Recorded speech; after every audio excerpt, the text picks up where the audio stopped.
সুপ্রিয় শিক্ষার্থীরা, আশা করি ভালো আছো। সবাইকে স্বাগত জানাচ্ছি হিসাব বিজ্ঞানের আনন্দময় ভুবনে। আমি Mohammad Swapan Chowdhury, assistant professor, south point school and college, Baridhara branch. তো আজকে আমরা যে টপিকটি নিয়ে আলোচনা করব সেটা হচ্ছে নগদ প্রবাহ বিবরণী বা ক্যাশ ফ্লো স্টেটমেন্ট। এবং এই ক্যাশ ফ্লো স্টেটমেন্টটা কিন্তু খুবই গুরুত্বপূর্ণ একটা অধ্যায়। এটি তোমরা ইন্টারমিডিয়েট লেভেলে হিসাব বিজ্ঞানেও যেমন পাবে, ফিনান্স অ্যান্ড ব্যাঙ্কিংয়ের অধ্যায়ও পাবে, অধ্যায় 4-এ পাবে। ঠিক আছে। আর হিসাব বিজ্ঞানের দ্বিতীয় পত্র প্রথম খণ্ডে অধ্যায় 3-এ তোমরা এটা পাবে।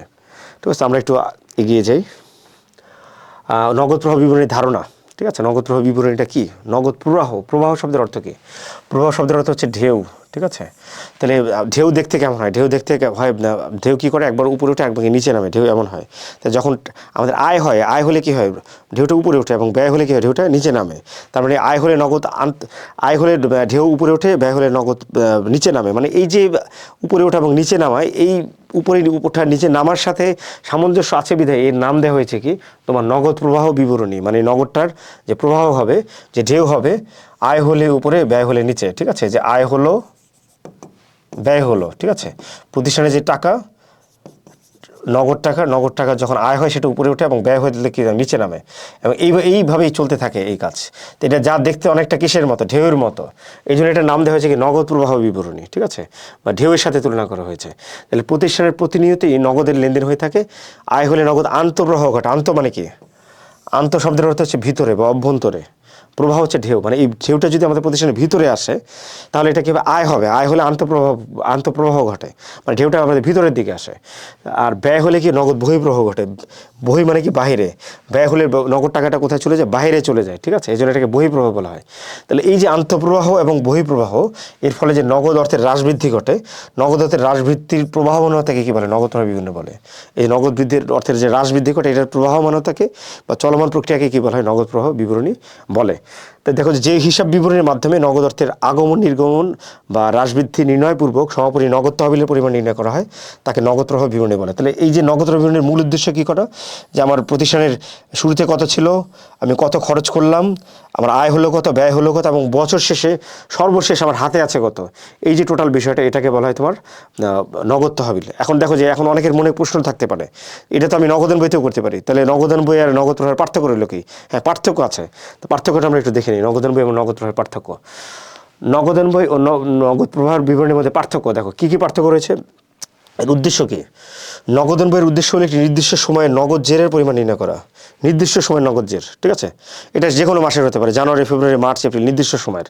কিন্তু নগদ প্রবাহের উদ্দেশ্য হলো নগদ অর্থের আগমনে নির্গমনের কারণ ব্যাখ্যা করা। যে নগদ টাকা কেন বাড়লো, নগদ টাকা কেন কমলো, আয় হলো কীভাবে, ব্যয় হলো কীভাবে, এটা 3টা ধাপে ভাগ করা হয়েছে নগদ প্রবাহ বিবরণী। যেমন পরিচালন কার্যক্রম হতে নগদ প্রবাহ, বিনিয়োগ কার্যক্রম হতে নগদ প্রবাহ, অর্থায়ন কার্যক্রম হতে নগদ প্রবাহ। এই যে 3টা ধাপে এরা কী করে থাকে? বিশ্লেষণ করে থাকে, কেন আমার নগদ টাকা বাড়লো এবং কমলো, এটা নিয়ে কাজ করে নগদ প্রবাহ বিবরণী। এবার উপস্থাপন। নগদান বইতে সকল প্রাপ্তি ও পরিশোধের তারিখের ক্রম অনুসারে দেখানো হয়।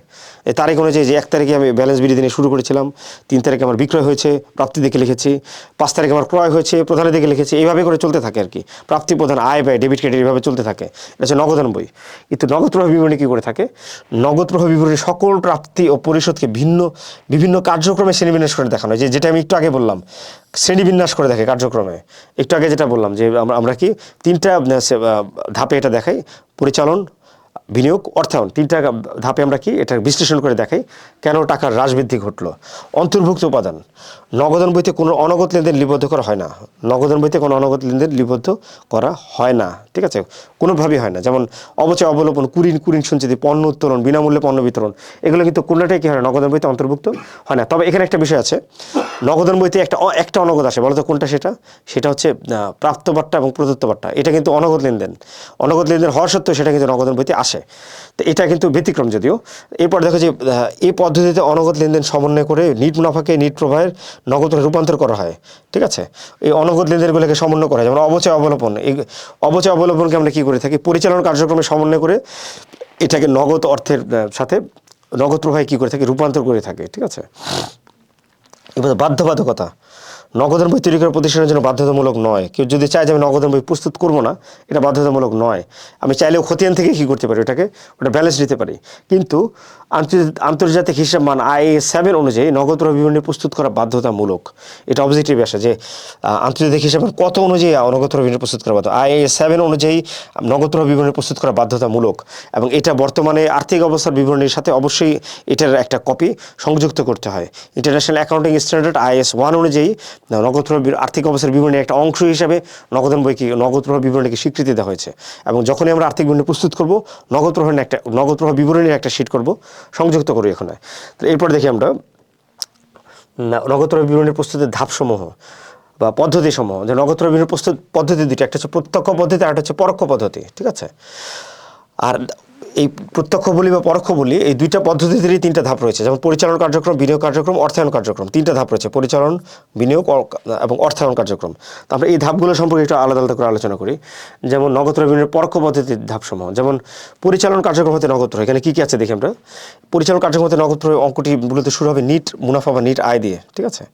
এবং এই নিট আয়টাকে আমাদের পরিচালন কার্যক্রমের সাথে সমন্বয় করতে হবে। যেমন যদি আমাদের চলতি সম্পদ হ্রাস পায়, চলতি সম্পদ হ্রাস পেলে আমরা কী করবো, এখানে প্লাস করব, এই সমন্বয় করতে গিয়ে প্লাস করব। এবং চলতি সম্পদ যদি বৃদ্ধি পায় তাহলে কী করবো, মাইনাস করব। চলতি সম্পদ হ্রাস পেলে আমরা কেন প্লাস করবো, কারণটা কি? কারণ চলতি সম্পদ হ্রাস পেলে নগদ টাকা বাড়ে। যেমন মনে করি আমরা একজন দিনাদার একটা চলতি সম্পদ। তো দিনাদার হ্রাস পাওয়ার অর্থ কী? দিনাদার হ্রাস পাওয়ার অর্থ হচ্ছে দিনাদারের কাছ থেকে আমি নগদ টাকা আদায় করেছি, আমার কাছে নগদ টাকা এসেছে, এই জন্য আমার নগদ টাকা বৃদ্ধি পেয়েছে। তারপরে চলতি সম্পদ হ্রাস পেলে আমরা কী করছি, প্লাস করছি। আবার চলতি সম্পদ যদি বৃদ্ধি পায়, যেমন মনে করো মজুদ পণ্য একটা চলতি সম্পদ, এখন মজুদ যদি বৃদ্ধি পায়, মজুদ বৃদ্ধি পাওয়ার অর্থ কী? যেমন পণ্য বিক্রি হয় নাই, এই জন্য কী হচ্ছে, স্টক বাড়ছে, মজুদ বাড়ছে, ঠিক আছে। তারপরে মজুদ পণ্য বৃদ্ধি পেলে বিক্রয়ের প্রবণতা কমে যায়, নগদ অর্থও কী হয়, মানে বিক্রয়ের পরিমাণ হ্রাস পায় এবং নগদ অর্থও কী পায়, হ্রাস পায়। তাহলে এই জন্য কিন্তু চলতি দায় বা চলতি সম্পদ বৃদ্ধি পেলে কী হচ্ছে, মাইনাস হচ্ছে। মোট কথা চলতি সম্পদ হ্রাস পেলে নগদ টাকা আসে, চলতি সম্পদ বৃদ্ধি পেলে নগদ টাকা চলে যায়, এই জন্য হ্রাস হলে প্লাস, বৃদ্ধি পেলে মাইনাস।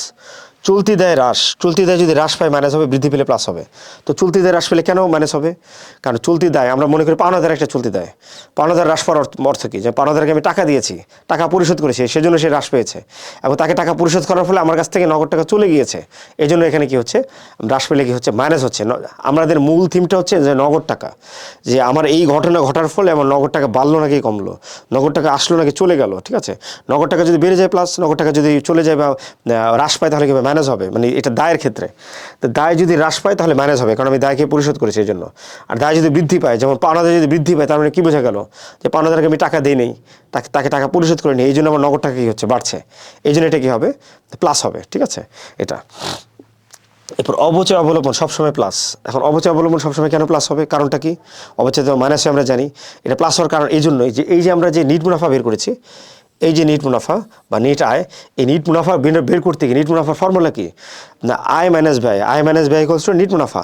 ওই যে আয় মাইনাস ব্যয়, ওই ব্যয়ের মধ্যে অবচয় কিন্তু অলরেডি ব্যয় হিসেবে একবার কী হয়ে গেছে, মাইনাস হয়ে গিয়েছে। তারপরে এই নিট মুনাফা বা নিট আয়ের ভিতরে অবচয় কিন্তু অলরেডি অন্তর্ভুক্ত আছে। এখন একই বিষয়কে আমরা যদি আবার এখানে কী করি, মাইনাস করি, তাহলে আমার নগদ টাকার ঘাটতি দেখা দেবে। আমরা পরিচালন ব্যয়তে মাইনাস করেছি, আবার এখানেও যদি মাইনাস করি নগদ টাকার ঘাটতি দেখা দেবে, দুই জায়গা থেকে কী হবে, নগদ টাকা কমে যাবে। এই জন্য এটাকে ব্যালেন্স করার জন্য নিট আয়তে যেহেতু আমরা অবচয়কে মাইনাস করেছি, অবচয় অবলম্বনকে আমরা এখানে কী করব, প্লাস করব। এরপর দেখি স্থায়ী সম্পত্তি বিক্রয়জনিত ক্ষতি, যদি স্থায়ী সম্পত্তি বিক্রয় করে ক্ষতি হয় প্লাস হবে, লাভ হলে কী হবে, মাইনাস হবে। এরপরে যে ধাপ রয়েছে বিনিয়োগ কার্যক্রম, বিনিয়োগ কার্যক্রম হতে নগদ প্রবাহ, এখানে কী আছে দেখো, স্থায়ী সম্পত্তি ক্রয়, স্থায়ী সম্পত্তি যদি ক্রয় করে মাইনাস হবে, বিক্রয় করলে কী হবে, প্লাস হবে। কারণ ক্রয় করলে নগদ টাকা চলে যায় এই জন্য মাইনাস, আর বিক্রি করলে নগদ টাকা আসে এই জন্য কী হবে, প্লাস হবে। বিনিয়োগের ক্রয় বা বৃদ্ধি, বিনিয়োগ যদি ক্রয় করি বা বৃদ্ধি পায় তাহলে মাইনাস হবে, বিনিয়োগ যদি বিক্রয় করি বা হ্রাস করি তাহলে কী হবে, প্লাস হবে, ঠিক আছে। অন্য কোম্পানির শেয়ার ক্রয়, অন্য কোম্পানির শেয়ার ক্রয় কিন্তু এক ধরনের বিনিয়োগ, ঠিক আছে, এই জন্য এটা কী হবে, মাইনাস হবে। মোট কথা ক্রয় করলে মাইনাস, বিক্রি করলে প্লাস, কারণ ক্রয় করলে নগদ টাকা চলে যায়, বিক্রি করলে নগদ টাকা আসে। প্রদত্ত ঋণের আসল আদায়, প্রদত্ত ঋণ আমরা ঋণ যেমন নিয়ে থাকি, ঋণ তেমন দিয়েও থাকি। ঋণ দিয়ে থাকলে বা প্রদত্ত ঋণ, এটা হচ্ছে এক ধরনের বিনিয়োগ। ওই বিনিয়োগের টাকা যদি আমরা মার্কেট থেকে উঠিয়ে নিয়ে আসি বা আসল আদায় করি, তখন সেটা কী হবে, প্লাস হবে, কারণ আমার নগদ টাকা তখন বেড়ে যাবে। আর আমরা যদি নতুন করে কাউকে ঋণ দিয়ে থাকি তখন সেটা কী হবে, মাইনাস হবে, ঠিক আছে। এটা হচ্ছে বিনিয়োগ কার্যক্রমতে নগদ প্রবাহ। এখন এই যে একটা বিষয় লেখা দেখো যে বিনিয়োগ কার্যক্রমতে নগদ প্রবাহ ব্যবহার, প্রবাহ বা ব্যবহার, রেজাল্টটা যদি মাইনাস হয় তো আমরা ব্যবহার লিখবো, রেজাল্ট প্লাস হলে আমরা কী লিখবো, বিনিয়োগ কার্যক্রমতে নগদ প্রবাহ এটা লিখবো।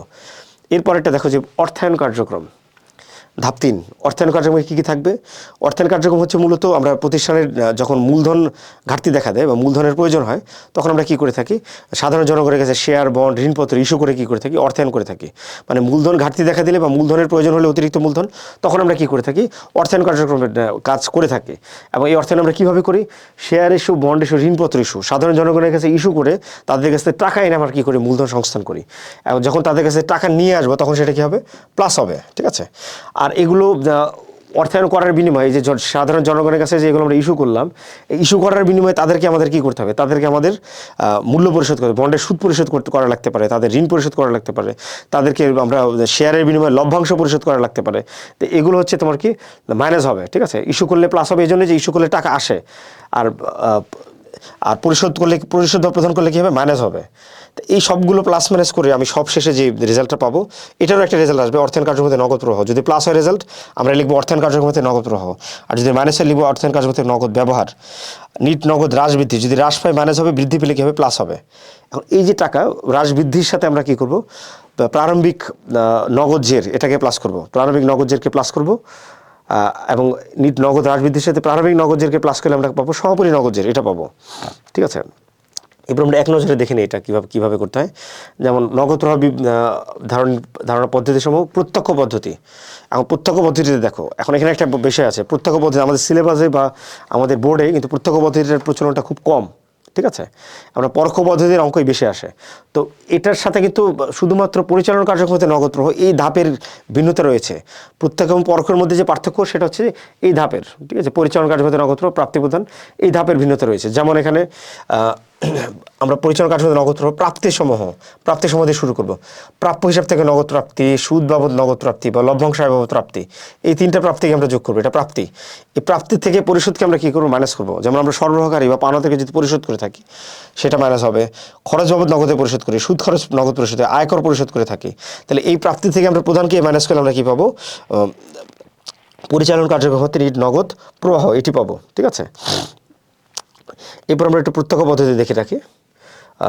পরোক্ষ নগদ প্রবাহ বিবরণের সূত্রসমূহ। আচ্ছা, পরোক্ষটা দেখে আছে কিনা এখানে? আচ্ছা, পরোক্ষটা আমরা আগে আলোচনা করেছি, যেমন এখানে আমাদের পরোক্ষ কিন্তু আলোচনা হয়ে গিয়েছে। ঠিক আছে? এটা হচ্ছে পুরোটাই পরোক্ষ ছিল। পরোক্ষর 3টে ধাপ ছিল, পরিচালন, বিনিয়োগ, অর্থায়ন। মানে আমরা পরোক্ষটাকে আগে আলোচনা করেছি এই জন্যই যে এটা আমাদের সিলেবাসে বা আমাদের যে অ্যাক্টিভিটিতে আমাদের পরোক্ষ পদ্ধতিটা বেশি ব্যবহার করা হয় আমাদের দেশে, এবং আমাদের সিলেবাসেও পরোক্ষ পদ্ধতিকে বেশি প্রায়োরিটি দেওয়া হয়। এই জন্য পরোক্ষ পদ্ধতিকে আমি আগে রেখেছি এবং প্রত্যক্ষ পদ্ধতিকে পরে রেখেছি। এই প্রত্যক্ষ পদ্ধতি শুধুমাত্র পরিচালনা কার্যক্রমে একটু ভিন্নতা আসবে, অন্যথায় এই যে বাকি যে দুটো ধাপ, প্রত্যক্ষ এই বিনিয়োগের ধাপ এবং অর্থায়নের ধাপ, এই দুটো কিন্তু সেম। প্রত্যক্ষের ক্ষেত্রেও যা, পরোক্ষের ক্ষেত্রেও তা একই হবে এই দুটো। ঠিক আছে? পরের অপশন আমরা দেখি।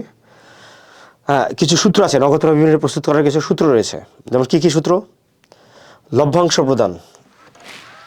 লভ্যাংশ প্রদানের সূত্রটা কি? সংরক্ষিত আয়ের প্রারম্ভিক জের, সংরক্ষিত প্রারম্ভিকের সাথে জেরের সাথে নিট মুনাফা যোগ হবে, আর সংরক্ষিত সমাপনী জেরটা কী হবে? বিয়োগ হবে। তাহলে আমরা লভ্যাংশ প্রদান পাবো। এটা কিন্তু অনেক সময় কোশ্চেনে ক নম্বরে চেয়ে থাকে, 2 নম্বরের কোশ্চেন, যে লভ্যাংশ প্রদানের পরিমাণ নির্ণয় করো। তো লভ্যাংশ প্রদানের পরিমাণ নির্ণয় করলে সংরক্ষিত প্রারম্ভিক জেরটা যোগ হবে, আর সংরক্ষিত সমাপনী জেরটা কী হবে? এখানে বিয়োগ হবে। এরপর আছে সর্বশেষ হচ্ছে নিট মুনাফা বা নিট আয়। এখান থেকে লভ্যাংশ প্রদান থেকে এই একই ফর্মুলা দিয়ে আমরা এটাই করতে পারি। যেমন নিট আয় বা নিট মুনাফা, এখানে দেখো নিট আয় বা নিট মুনাফা ছিল, এটাকে যেমন পার্শ্ব পরিবর্তন করে নিট মুনাফাকে এদিকে নিয়ে আসলাম। তো এই যে লভ্যাংশ প্রদান, এই লভ্যাংশ প্রদানে যদি সাইড চেঞ্জ করি, এখানে দেখো যে প্রারম্ভিক জেরের আগে কী ছিল? প্লাস ছিল, আর সংরক্ষিত সমাপনী জেরের আগে কী ছিল? মাইনাস ছিল। ঠিক আছে? তো এখানে একটু মিস্টেক আছে। হ্যাঁ স্যার, ঠিক আছে, সংরক্ষিত প্রারম্ভিক যেটা মাইনাস হবে আর সংরক্ষিত সমাপনী যেটা প্লাস হবে, তবে প্লাসটাকে আগে লেখা ভালো। সংরক্ষিতের সমাপনী জের এটা প্লাস হবে, আর সংরক্ষিত সমাপনী জের এটা কী হবে? সংরক্ষিত প্রারম্ভিক জের এটা কী হবে? মাইনাস হবে। মানে আমরা যদি পার্শ্ব পরিবর্তন করি, তাহলে আমাদের প্লাস মাইনাস সাইনগুলো এখানে কী হয়ে যাচ্ছে? চেঞ্জ হয়ে যাচ্ছে। ঠিক আছে? এই ফর্মুলা দিয়ে আমরা কী করবো? বের করবো লাভ ক্ষতি। তাহলে এই ছিল আমাদের ক্লাস। তো তোমরা অবশ্যই, thank you so much dear student, তোমরা আমার যে ফেসবুক পেজ এবং চ্যানেল রয়েছে সেটা সাবস্ক্রাইব করবে, সর্বশেষ দ্য ম্যাজিশিয়ান অফ অ্যাকাউন্টিং।